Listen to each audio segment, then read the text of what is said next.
Hey Cougars, welcome back to another episode of Cougar TV. I'm Simon Lauritsen. And I'm Kylie Knight.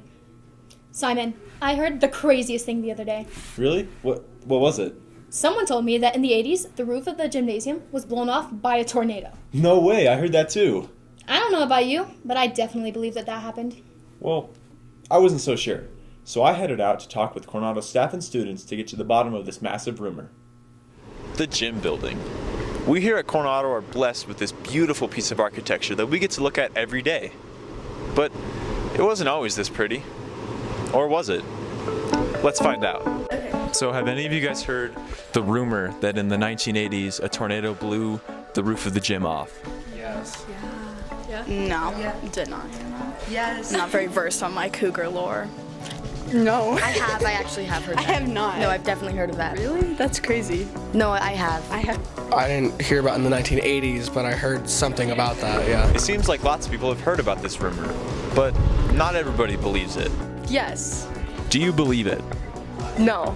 Things weren't looking great for the legitimacy of this story, especially after I did a simple Google search and found out that there wasn't a single tornado in Colorado Springs in the 1980s. So, I decided to talk to Coach Liz Araga. I figured, he works in the gym, he probably has a pretty good idea of what goes on with the roof above his head. You heard the rumor that in the 1980s, a tornado blew the roof of the gym building off? Yes, I know a person that was here when it happened. So you believe that it actually happened? It did happen. It happened in the gymnasium, and a former teacher, Kurt Christensen, was in the gym as a student when it happened. I did not expect to hear this at all from Coach Liz. After doing my own personal research, which included looking through a history of tornado activity in Colorado Springs and looking at permits in the Pikes Peak Regional Building Department, I figured that there was no way that this rumor was true. But maybe I was wrong. I realized there was only one person I could talk to, Mr. Smith. Well, I was here in the 1980s, and I didn't hear anything about a tornado coming through Coronado. I did call a former PE teacher here, who was here at the beginning of the school, and Coach Powell said that she had never experienced the roof being ripped off or damaged in any way. So that was kind of my resource. Another former teacher, Steve Servey, also confirmed that he didn't remember anything happening that way. So I regret to inform you that there was not a tornado here on campus. It seems like Mr. Smith really did his research. So I decided to ask him about Kurt Christensen, the former teacher that Coach Liz claimed was at Coronado when the tornado struck. It's the problem, yes. Kurt is the greatest human on the earth, but he makes up all kinds of things. That's the problem. Do you think there's a possibility that Kurt Christensen started the tornado rumor? Yes, yeah, he did. He did start it, I'm sure of it. And that's the kind of thing he would do, absolutely. Well, Coronado, it seems like the rumor of the 1980s tornado ended up being false. Let this be a reminder to not always believe rumors without doing your own personal research. I thought something was up with that crazy myth. Me too. How would anyone even believe such an insane rumor in the first place? Whatever. Hey Kylie, do you know what a paraprofessional is? No, I don't think so. Well, we have several working at Coronado and interviewed a few so that they could explain exactly what they do here at Coronado.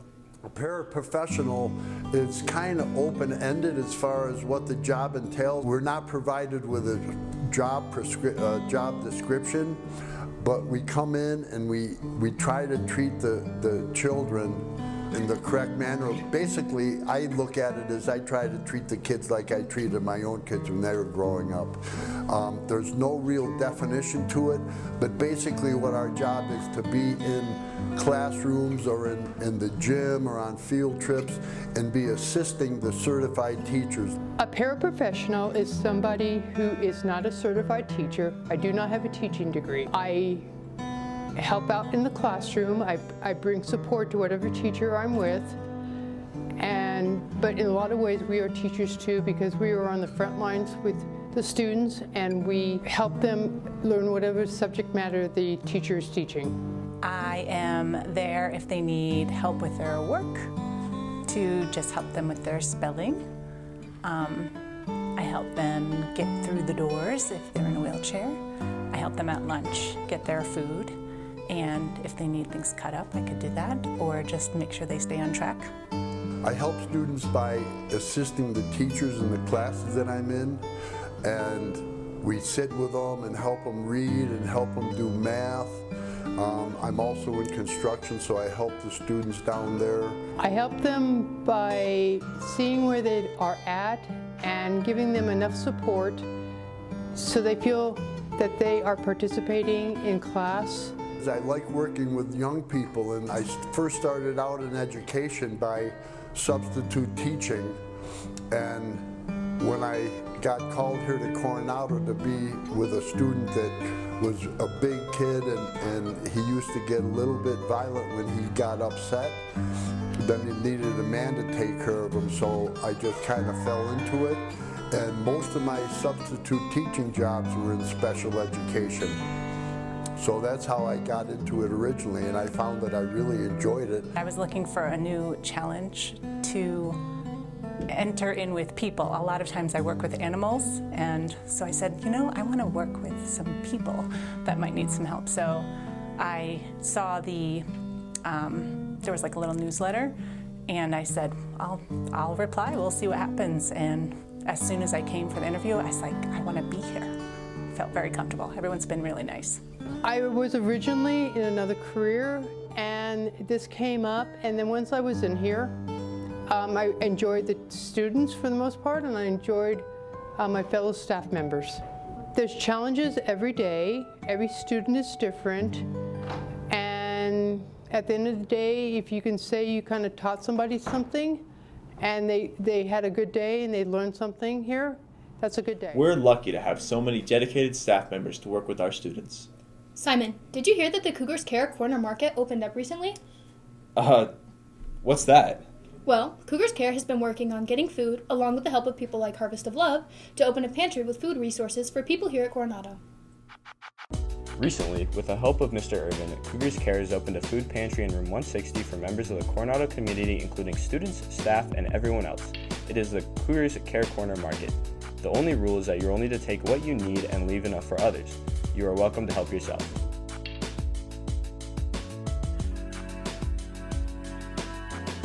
You can access it by asking a staff member or any counselor. Just make sure to fill out the Google form before you leave. It stays anonymous.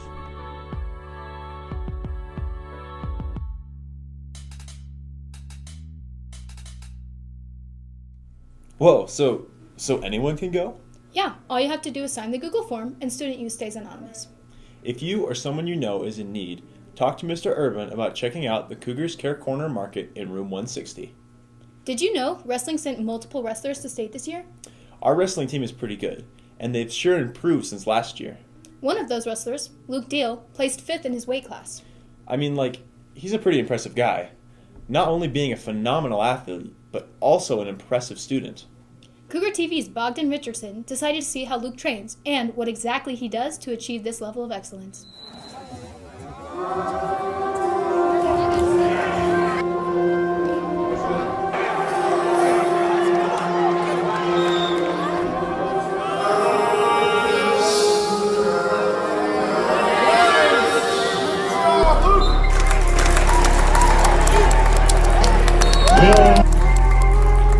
See how we living? Yeah.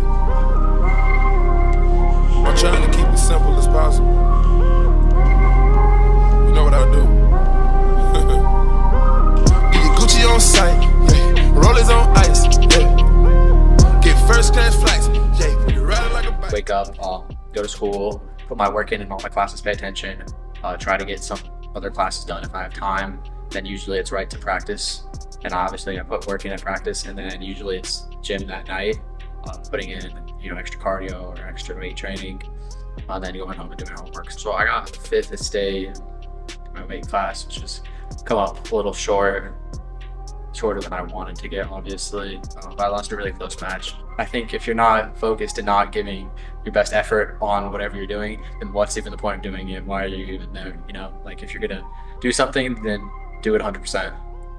I believe I'm in the top 5 unweighted GPAs, are in class 2024, and I'm tied for first weighted. So if you want to change your life, and you just have to be consistent, that's where this one comes in. You have to just do it every single day.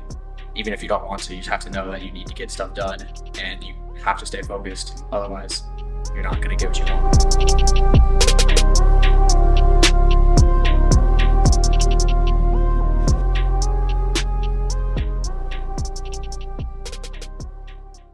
Honestly, his discipline is very impressive. Personally, I think I'm a lot bigger than him. Well, I don't know about that, but we certainly can get a lot cooler if we focus on our goals and aspirations. Speaking of our goals and aspirations, our infamous juniors, Bogdan and Matthias, fulfilled their aspirations of becoming Ferns. Excuse me, what? Thanks to an opportunity by the legendary Jackson Endicott, the two were able to achieve their dream. Well, I guess I'm just as curious as all of you about where this is going.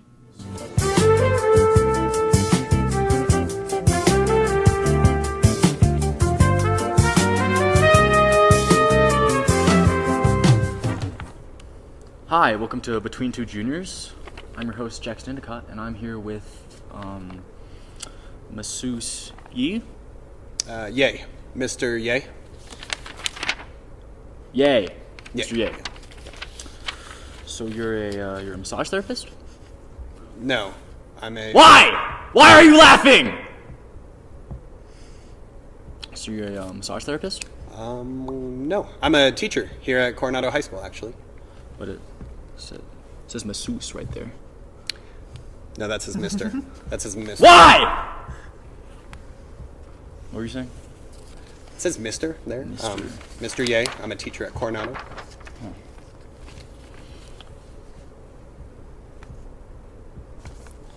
So you're a teacher? Yep, that's what I just said.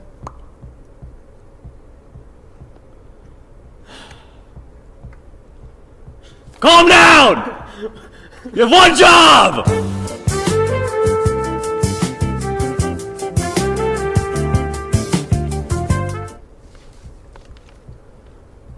So you're a teacher? Yep, that's what I just said. How long have you been doing that for? Oh, I've actually been teaching here at Coronado for 9 years. Sorry, This what was is that? this is why you're not going to graduate.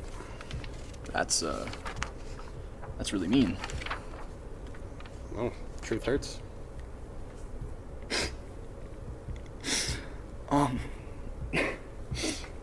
Next question then. Yeah, great. Were you boring before you became a teacher, or is it just the cost of the trade?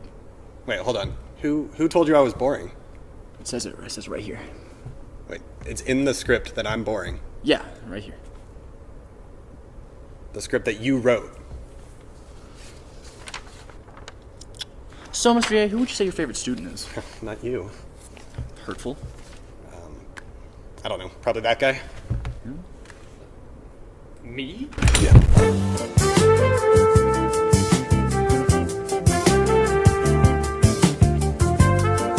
Well, that's about all the time we have left for this episode of Between Two Juniors. I'd like to thank Mr. Ye for joining me here today.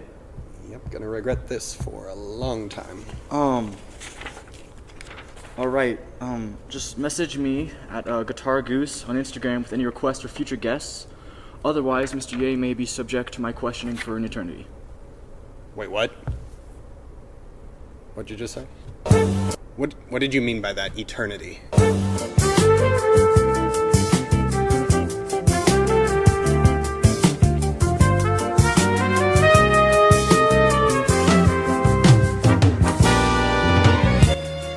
Wow, you guys were really rude to him. But consider this. It was funny. But you guys were rude. But it made me giggle and chuckle and such.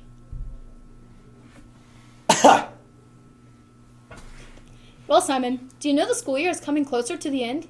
Do you know what that means? No, what? It's the last season for sports. Which ones? Well, boys volleyball started up on February 20th, and it's going to be a big season. Why is that? Because there's a new head coach and a lot of really good players. Let's check it out.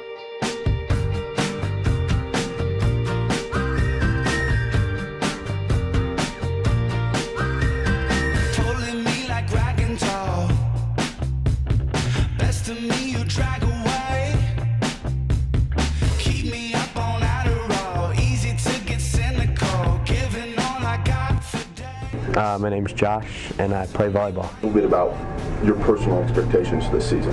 Personal expectations? Hopefully we can be league champs. That's my main goal for the team. Personally, I don't know. I want to spike it on some kid's head. That's about it. Maybe hit some kid in the head with the ball. That's about it, yeah. You got your claws in me, honey, like a tiger in love. I'm swinging blind and you're stunning me without any gloves. Oh yeah, it's all your illusion. Always get what you want. The team chemistry is definitely there this year. A lot of us are graduating after this year, so it's going to be pretty special. Preseason practice has been pretty good. We've had a good amount of numbers show up. I feel like a lot of people learned a lot of different things that they haven't, especially all of our new players. A lot of it's been some review and like technical work, but on days we didn't have a whole lot of people, we just run some fours, play some games around. This will be my second year. I was JV coach last year, so I took the head coach position this year. So this will be my first year with the varsity, but second year with the boys. From Missouri, we never had boys volleyball, so coming here it was very different and something I wanted to try. So I started here with my friend Andy last year, and then just kind of loved it, so came back for a second time. You run your mouth till you're blue in the face. Can't hold me down, gonna make my escape. Oh yeah. So coming in, not losing anybody was super big, but down to senior to freshman, there's talent all over. I have 2 starters for sophomores, killing it. And so I think everyone clicked super well this year, so I'm glad about that. Okay. And then what are maybe like some goals or aspirations for this year? State, for sure. State? Yeah. 100%. Perfect. Get your butts out here and come watch some good volleyball. Wow. Now you got me pumped up to go support them. Yeah, me too. The first home game is in the main gym on March 20th. Well, that wraps up another episode of Cougar TV. I'm Simon Lauritsen. And I'm Kylie Knight. Stay classy, Coronado.